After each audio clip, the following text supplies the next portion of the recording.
Chers amis, bonjour. Me revoici. Aujourd'hui, je vais vous lire mon travail de ce matin. J'ai écrit une chronique. Alors ici, ce matin, exceptionnellement, je m'appelle l'écrevisse à la nage parce que j'ai pris un coup de soleil hier. Bon, oui, alors vous avez vu, j'espère que vous avez bien vu à quel point mon joli faciès se trouve rougi par cette journée plutôt grise ici en Normandie. Qu'on se rassure, je n'ai pas joué les irresponsables en livrant mon visage aux rayons du soleil abusivement. Je n'ai fait que participer à une foire à tout qu'on appelle aussi vide-grenier pour y vendre quelques plantes dont le réfort qui, comme chacun sait, fait raidir la bourdonne. Et autres petits godets que j'ai amoureusement rempotés puis, depuis des mois, bichonnés. Non, si j'aime le soleil, je ne l'aime que si j'ai près de moi un arbre pour m'en protéger. Et hier, j'avais juste le parapluie qu'un petit garçon m'avait prêté, un parapluie Star Wars, pour être précise, pour ne rien vous cacher. Et ça n'est que par le phénomène de réverbération que j'ai attrapé ce coup de soleil. Soit, quand Thomas Fersen joue les homards sur la plage de Béganfry, moi, je fais l'écrevisse à la nage. Chacun son truc, pourvu qu'on soit rouge. Rouge de colère, comme les lumignons qui ont été allumés pour rendre hommage aux victimes de l'attentat à Barcelone il y a quelques jours. Pour ce qui concerne mes commentaires sur l'actualité, je précise que souvent je prépare mon billet, mais simplement on ne me laisse pas le poser en vidéo, alors je le pose sur mon site. En plus j'ai un débit internet ici qui est assez faible, ce qui n'est pas sans poser de problème. Mais ce matin je m'y colle parce que la rentrée approche et qu'on attend, que dis-je, on trépigne de m'entendre oralement. Alors, je m'y colle. À l'instant, je vois que Bachar el-Assad en Syrie a déclaré que la guerre, selon lui, n'était pas terminée. Et je dois avouer que je suis stupéfaite par sa lucidité. Tant qu'il reste au pouvoir en Syrie, effectivement, on peut considérer que la guerre n'est pas terminée. Comme quoi un dictateur demeure quelquefois épisodiquement relativement lucide, au moins dans ses déclarations, à défaut de le montrer par ses actes. Ensuite, j'ai appris qu'aux USA se prépare une éclipse. Pour l'occasion, il paraît que Donald Trump a décidé lui aussi de faire une éclipse de démocratie et de bon sens, et de responsabilité face au réchauffement climatique, entre autres, mais visiblement, certains n'ont pas encore franchement réalisé qu'elle avait commencé depuis le jour où il avait été élu.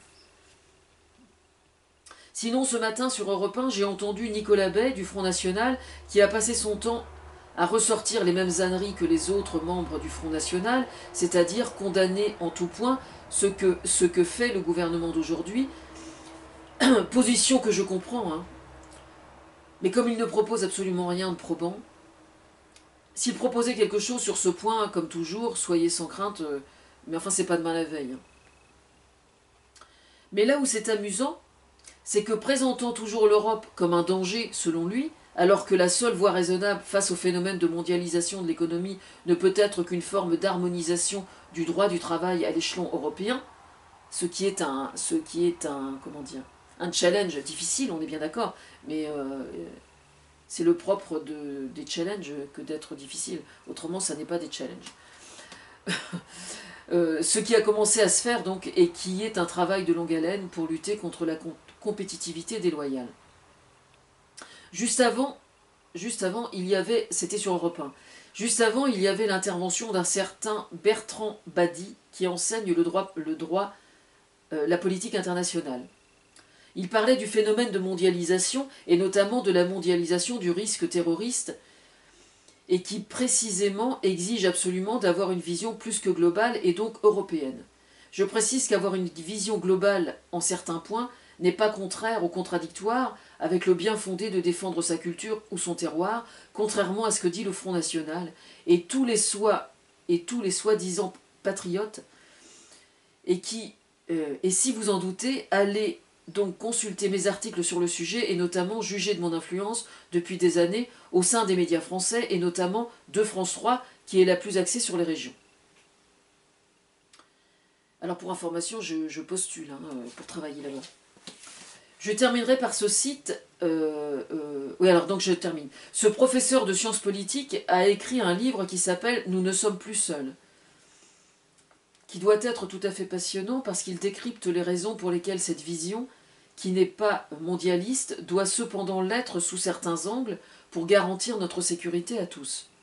Je terminerai par le site du gouvernement lié au djihadisme, à la prévention du djihadisme plutôt, que je suis allé revoir ce matin, et notamment les vidéos que je trouve plutôt bien foutues. Après leur lecture, vous pouvez en revoir d'autres sur le sujet qui permettent d'avoir un son de cloche un peu différent, mais qui chacune à leur manière décryptent comment le piège idéologique fonctionne et pourquoi il fonctionne. La vidéo qui donne l'opportunité de choisir, notamment en nous mettant dans la peau d'un jeune ou d'une jeune qui est en situation, me semble assez bien vue. De façon générale, oser prétendre qu'il existerait des solutions simples à des problèmes qui sont par définition précisément complexes relève de la plus grande bêtise, mais surtout malhonnêteté intellectuelle et politique. En ce sens, Donald Trump, le Front National et le djihadisme ont ça au moins en commun. Et ça, c'est une certitude. Et je ne suis pas la seule à le prétendre. Même si je suis probablement une des premières à l'avoir dit, il y a plusieurs années. Voilà. Bonne journée à tous.